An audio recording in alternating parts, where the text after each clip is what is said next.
Hello students, how are you? Hope all of you are fine at your home. I am Mrs. Manpreet Kaur, your geography teacher from your California Public School. Yes, dear kids, today we have to start the 8th class 2nd chapter Population Dynamics. Population Dynamics. In this chapter, what we have to discuss? Distribution of the population in the world, overpopulation and underpopulation area, impact of overpopulation and underpopulation on the society, factors that are affecting the population of a place, and composition of the population. So these things we have to discuss in the today's second chapter, population dynamic. Let me start. All of the resources available on the earth. We know that all resources are available. Human beings सिर्फ एक source important are not the most important but also the ultimate resource भी है जो natural resources ने हम अर्थ ने हमें provide किया है लार्ज वैरायटी में. We have to can't be used. उन्हें हम डायरेक्टली नहीं यूज करते. We have to use it as a raw material.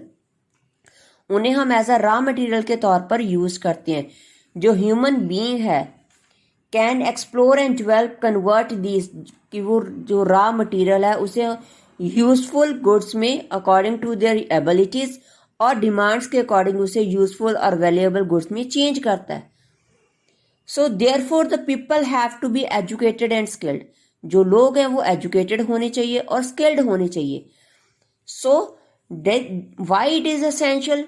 It is the essential for the growth and the development of the economic progress of the country. किसी भी country के economic progress के लिए वो काफ़ी ज़्यादा हेल्पफुल है. Next is the distribution of population in the world. World में पॉपुलेशन की डिस्ट्रीब्यूशन क्या है? Human resource like the natural resources are not evenly distributed over the surface of the earth. They very greatly according to their education, age, sex and standard of the living. All these things are the happened. जो pattern है distribution और human resource that are very important in the geography. And this way the human beings are distributed across the surface of the earth. इसे हम कहते हैं population distribution. जो human beings हैं they are try to concentrate सिर्फ उसी where environmental conditions good हैं उनके रहने के लिए they have to be concentrate उसी एरिया पर ज़्यादा concentrate करते हैं. और जो total population है world की according to the 2015 that is the 725 crores. And near about 60% of the total population that lives in only in the Asia. 60% of the total population that live only in the Asia. Out of this 260 crore people that live in the two countries, Asia की China and the India. And around 90% of the total population of the world that lives about the 10% of the total land surface. कि जो land surface है वो only just only the 10%. 90% लोग हैं वो 10% area में रह रहे हैं. सो जो डिस्ट्रीब्यूशन है पॉपुलेशन की that is the highly uneven. Uneven है, कहीं पर ज्यादा लोग हैं कहीं पर बहुत ज्यादा कम है. So next is the density of population. The density of population क्या is the ratio between the total population and the land area.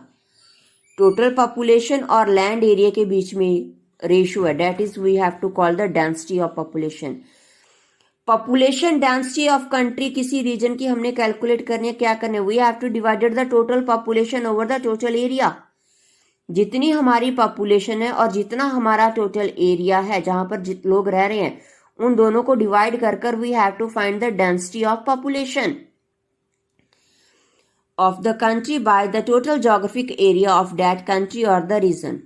The density of population or the number of people living per square kilometer can help us to know the pressure of people on the land.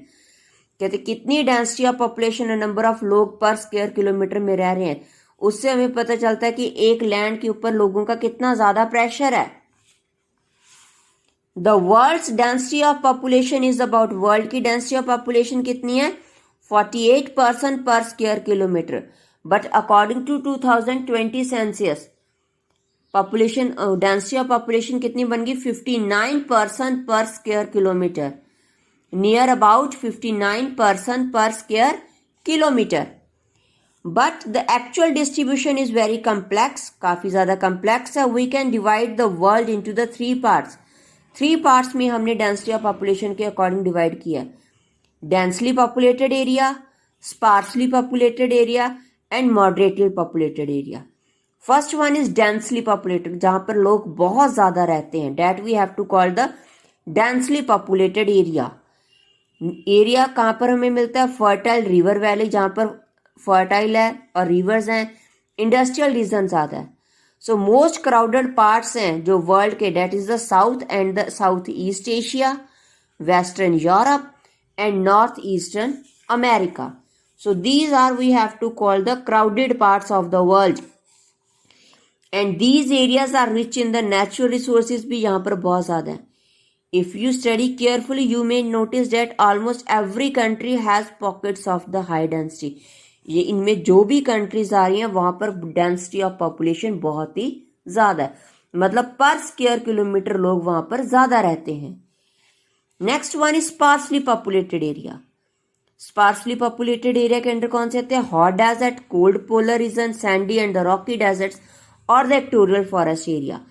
That regions we have to consider the sparsely populated, जहां पर population बहुत ही कम है. और जो climatic conditions हैं in that areas that are not the suitable for any economic activity. Economic activity के लिए ये एरिया की जो क्लाइमेटिक कंडीशंस है वो सूटेबल नहीं है. Some peoples have settled in those areas where mineral and power resources are available in large quantities. उन्हीं एरिया में लोग रहते हैं जहां पर हमें मिनरल और पावर रिसोर्सेज मिलती हैं ज्यादा. So they have to be settled near that type of the areas. So that we have to consider the sparsely populated. It means the density of population is where the less per square kilometer persons we have to find the less. Next and the third one is moderately populated area. Moderately populated area में कौन से आते हैं? deltas of a river, central part of USA, temperate forest in the Eurasia. Eurasia is the part of the Europe and the Asia. That part we have to call the Eurasia. Canada, tropical and temperate grasslands and parts of Australia and the South America. These areas we have to consider the moderately populated area. जो moderately populated areas are not found as continuous region. हमें continuous region नहीं मिलता वहां पर, मतलब लगातार जो लोग हैं मिलेंगे, कहीं पर ज्यादा कहीं पर कम. So most of the people have to migrate to these areas due to the favorable climate. In areas में इसलिए आता है क्योंकि जो क्लाइमेटिक कंडीशंस है वो गुड हैं फॉर इकोनॉमिक एक्टिविटीज के लिए. So that's why the people have to migrate to these parts of the world. It is notice that more than people live in these countries which are the northern hemisphere में ज्यादा है as compare to the southern hemisphere. Near about 60% जो total world population है वो हमारी सिर्फ 10 countries में ही मिलती है. नियर अबाउट 10 कंट्रीज में मिलती है. कौन कौन सी? China, India, USA, Indonesia, Brazil, Pakistan, Russia, Bangladesh, Nigeria and Japan. These are the 10 countries where the total world 60% of population we have to find it. Next, the total population of each one of them is more than 100 million. कहते हर एक country की जो population है वो 100 million से ज्यादा है.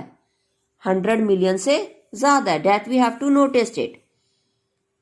So, what we have to discuss in the today's video? Distribution of the population, density of population.